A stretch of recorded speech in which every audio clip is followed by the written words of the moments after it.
Kovai Madurai metro rail திட்டங்களை நிராகரித்த ஒன்றிய பாஜக அரசை கண்டித்து கோவையில் மதச்சார்பற்ற முற்போக்கு கூட்டணி கட்சிகள் சார்பில் ஆர்ப்பாட்டம் நடைபெற்றது.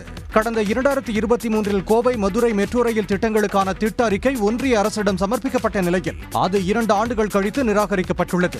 2011 மக்கள் தொகை கணக்கெடுப்பின்படி 20 லட்சத்திற்கும் குறைவான மக்கள் தொகை உள்ளதால் நிராகரித்ததாக ஒன்றிய அரசு கூறிய நிலையில் மக்கள் தொகை குறைவான நகரங்களுக்கு ஒப்புதல் அளித்தது விமர்சனங்களை எழுப்பியுள்ளது. இதனை கண்டித்து நடைபெற்ற ஆர்ப்பாட்டத்தில் ஒன்றிய அரசுக்கு எதிராக முழக்கங்கள் எழுப்பப்பட்டன. கண்டிக்கிறோம் மெட்ரோ திட்டத்தை நிராகரித்த மோடியை கண்டிக்கிறோம். வேட்டி சட்டை திருக்குறள் எல்லாம் தேசமா, மெட்ரோ ரயில் இல்லை என தமிழர்களுக்கு துரோகமா? பீகார் என்றால் இனிக்குதா, கோவை என்றால் கசக்குதா?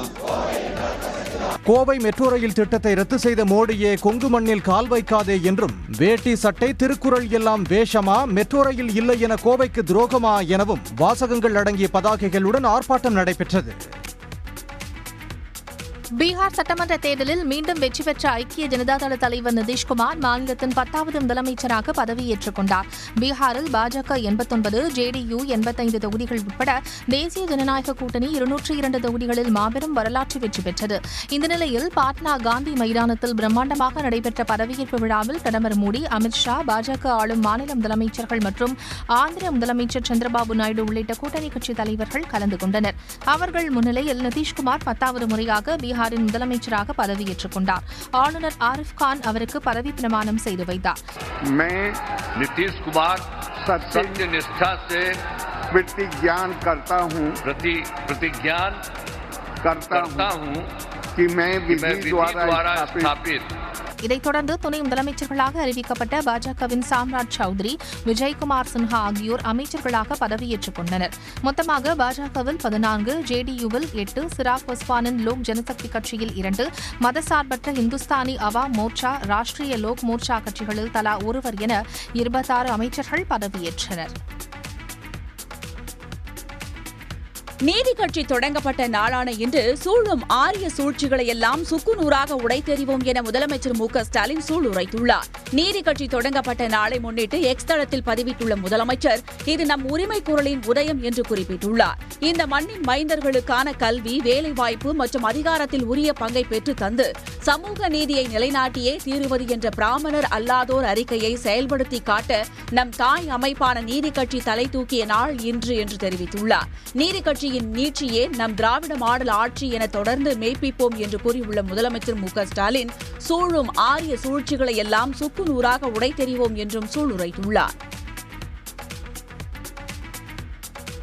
சென்னையில் ஆபரண தங்கம் விலை இன்று சவரனுக்கு 800 ரூபாய் குறைந்துள்ளது. 22 கேரட் ஆபரண தங்கம் நேற்று காலை சவரனுக்கு 800 ரூபாயும் மாலையே மீண்டும் 800 ரூபாய் என ஒரே நாளில் 1600 ரூபாய் அதிகரித்திருந்தது. இந்நிலையில் இன்று ஆபரண தங்கம் விலை கிராமுக்கு 100 ரூபாயும் சவரனுக்கு 800 ரூபாயும் குறைந்துள்ளது. கடைகளில் இன்று 1 கிராம் தங்கம் 11,500 ரூபாய்க்கும் 1 சவரன் 92,000 ரூபாய்க்கும் விற்பனை செய்யப்படுகிறது. வெள்ளியின் விலையும் கிராமுக்கு 3 ரூபாய் குறைந்து 1 கிராம் 173 ரூபாய்க்கு வர்த்தகமாகிறது. புதுச்சேரி அடுத்த பனித்திட்டு கடலில் மிதவை படகுகள் மூலம் வளர்க்கப்பட்ட கடற்பாசிகள் முதல் அறுவடை வெற்றிகரமாக செய்யப்பட்டது. ஒன்றிய அரசின் கடல் மீன்பிடி ஆராய்ச்சி நிறுவனம் மற்றும் புதுச்சேரி அரசு ஆகியவை இணைந்து கடற்பாசி வளர்ப்பு திட்டத்தை முன்னெடுத்துள்ளனர். இந்நிலையில் பனித்திட்ட கடலில் கடந்த செப்டம்பர் 30ஆம் தேதி 560 கிலோ கடற்பாசி விதைகளை பயன்படுத்தி பயிரிடப்பட்டதன் மூலம் தற்போது முதல் தரம் கொண்ட 2000 கிலோ கடற்பாசிகளை மீனவ பெண்கள் வெற்றிகரமாக அறுவடை செய்தனர்.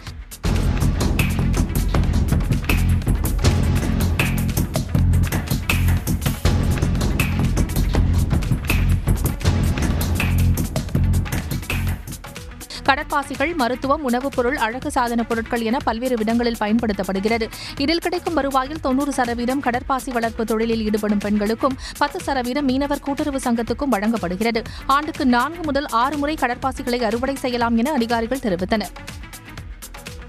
தேசிய நெடுஞ்சாலை மற்றும் சிப்காட்டுக்கு நிலம் கையகப்படுத்துவதில் முறைகேடு நடைபெற்றதாக எழுந்த புகாரின் அடிப்படையில் சென்னை மற்றும் காஞ்சிபுரத்தில் 15 இடங்களில் அமலாக்கத்துறையினர் சோதனை மேற்கொண்டனர். தமிழ்நாட்டில் தேசிய நெடுஞ்சாலைகள் மற்றும் சிப்காட்டுக்கு நிலம் கையகப்படுத்தும் போது சிலர் போலி ஆவணம் மூலம் நிலத்தின் உரிமையாளர்கள் என கூறி பல கோடி ரூபாய் பெற்றதாக புகார் எழுந்தது. இது தொடர்பாக தமிழ்நாடு போலீசார் வழக்கு பதிவு செய்து விசாரித்து வரும் நிலையில் சட்டவிரோத பண பரிமாற்ற சட்டத்தின் கீழ் அமலாக்கத்துறை வழக்கு பதிவு செய்து விசாரித்து வருகிறது. இந்த விசாரணையில் தொழில் அதிபர்கள் மற்றும் ரியல் எஸ்டேட் அதிபர்கள் மோசடியில் ஈடுபட்டது தெரிய வந்தது. இதன் தொடர்ச்சியாக சென்னை சைதாப்பேட்டை ஸ்ரீநகர் பகுதியைச் சேர்ந்த ரியல் எஸ்டேட் அதிபர் கலைச்செல்வன், இரும்பு வணிகர் நிர்மல்குமார் ஆகியோருக்கு சொந்தமான இடங்கள் உள்ளிட்ட 15 தொழிலதிபர்களுக்கு சொந்தமான இடங்களில் அமலாக்கத்துறையினர் சோதனை மேற்கொண்டனர். நேற்று நடைபெற்ற சோதனையில் நில முறைகேடு தொடர்பான பல்வேறு ஆவணங்கள் சிக்கியுள்ளதாக அமலாக்கத்துறை வட்டாரங்கள் தெரிவித்துள்ளன. ஸ்ரீவைகுண்டம் தடுப்பணையின் நீர்பிடிப்பு பகுதியில் தேங்கியுள்ள மணல்மேடு மற்றும் சகரியால் தாமிரபரணி ஆற்று நீரை முறையாக சேமிக்க முடியாமல் தண்ணீர் கடலில் கலந்து வருகிறது. இதனால் அணை முழுவதும் நிரம்பாததால் கடைமடை பகுதி விவசாய நிலங்களுக்கு தேவையான நீர் கிடைப்பதில்லை என்றும் சுற்றுவட்டார பகுதிகளில் நிலத்தடி நீர் மட்டம் வெகுவாக குறைந்துள்ளதாக சமூக ஆர்வலர்கள் தெரிவித்தனர். முன்னாடி கூட இந்த இடத்துல வந்து மணல் மேடான காட்சி இருக்குது. இந்த அணை இப்போ ஒரு நாள் பெஞ்ச மழையில இந்த அணை எல்லாமே நிரம்பி மணல் வாரியை முதற்கொண்டு திறந்து இப்போ தண்ணி எல்லாமே கடலுக்கு போயிட்டு இருக்கு. இதையே நம்பி இருக்கிற தடைநீரி கால்வாய் அவங்க அந்த பொதுமக்களுக்கும் விவசாயிகளுக்கும் தண்ணி கொடுக்க முடியாம எல்லாமே கடலுக்கு தான் வீணா போயிட்டு இருக்கு. ஸ்ரீவைகுண்டம் தடுப்பணையில் 8 அடி வரைக்கும் தண்ணீர் தேக்கி வைக்கும் திறன் கொண்ட நிலையில் நீர்பிடிப்பு பகுதியில் தேங்கியுள்ள மணல்மேடு மற்றும் சகதிகளை உடனடியாக தூர்வார வேண்டும் என விவசாயிகள் கோரிக்கை விடுத்துள்ளனர்.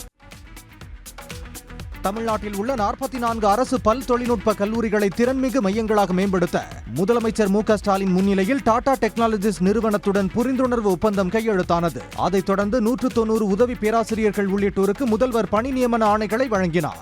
மேலும் சென்னை கோயம்பேடு சந்தையில் குளிர்சாதன சேமிப்பு கிடங்கு உட்பட 29 கோடி ரூபாய் மதிப்பிலான 5 முடிவுற்ற திட்டங்களையும், கடலூர், விழுப்புரம் உள்ளிட்ட 5 மாவட்டங்களில் உள்ள கலை அறிவியல் கல்லூரிகளில் 59 கோடி ரூபாய் செலவில் கட்டப்பட்ட புதிய கட்டடங்களையும் திறந்து வைத்தார். முன்னதாக தமிழ் வளர்ச்சித்துறை சார்பில் 2024ஆம் ஆண்டிற்கான இலக்கிய மாமணி விருதுகளை முதலமைச்சர் மு.க.ஸ்டாலின் வழங்கினார். மதிமுகவில் இருந்து நீக்கப்பட்ட மல்லை சத்யா திராவிட வெற்றிக் கழகம் என்ற புதிய கட்சியை தொடங்கியுள்ளார். வைகோவின் விசுவாசமிக்க தொண்டனாக 30 ஆண்டுகளுக்கு மேல் அரசியலில் பயணித்த மல்லை சத்யாவுக்கும் மதிமுக முதன்மை செயலாளர் துரை வைகோவுக்கும் இடையே கருத்து வேறுபாடு ஏற்பட்டது. இதையடுத்து கட்சி தலைமை மற்றும் துரை வைகோ குறித்து விமர்சித்து வந்த மல்லை சத்யா கட்சியில் இருந்து நீக்கம் செய்யப்பட்டார். இந்நிலையில் சென்னை அடையாற்றில் நடைபெற்ற நிகழ்ச்சியில் திராவிட வெற்றிக் கழகம் என்ற புதிய கட்சியை மல்லை சத்யா தொடங்கியுள்ளார். கருப்பு சிவப்பு நிறத்தில் 7 நட்சத்திரங்கள் அடங்கிய கொடி அறிமுகம் செய்யப்பட்டிருக்கிறது. திராவிட இயக்க முன்னோடிகளான இரட்டைமலை சீனிவாசன், நடேசன், டி.எம். நாயர், காரல் மார்க்ஸ், அம்பேத்கர், தந்தை பெரியார், பேரறிஞர் அண்ணா ஆகிய 7 பேரின் பெயர்களை கொண்ட நட்சத்திரங்கள் கொடியில் இடம்பெற்றுள்ளன.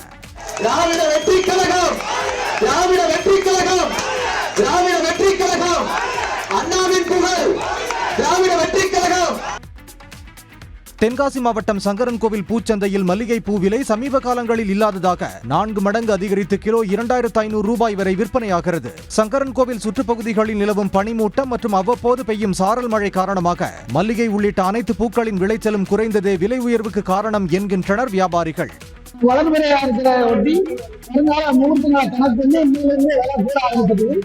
சாதாரணமா 500 ரூபாய்க்கு போய்கிட்டு இருக்க மல்லி இன்னைக்கு 2200 2500 ரூபாய் வரைக்கும் கிலோ போடுறது ஒரு எதிர்பாராத ஒரு விலை கிடைச்சிருக்கு. சுத்தி பூ பாத்தீங்கன்னா கிலோ 200 250 போய்கிட்டு இருக்குது. இன்னைக்கு 600 ரூபாய்க்கு பூ தட்டுப்பாட்டுல போய்கிட்டு இருக்கு. மற்றபடி மற்ற சரக்குகளுமே எல்லா சரக்குகளுமே இன்னைக்கு கொஞ்சம் விலை உயர்வோட காணப்படுது. கிலோ 200 ரூபாய் வரை விற்பனை செய்யப்பட்ட பிச்சிப்பூ 600 வரை விலை உயர்ந்துள்ளது. இதனால் விவசாயிகள், வியாபாரிகள் மகிழ்ச்சி அடைந்துள்ள அதே நேரம் பயனாளிகள் ஏமாற்றம் அடைந்துள்ளனர். உடனுக்குடன் செய்திகளை தெரிந்து கொள்ள சன் நியூஸ் பெல் ஐகானை கிளிக் பண்ணுங்க.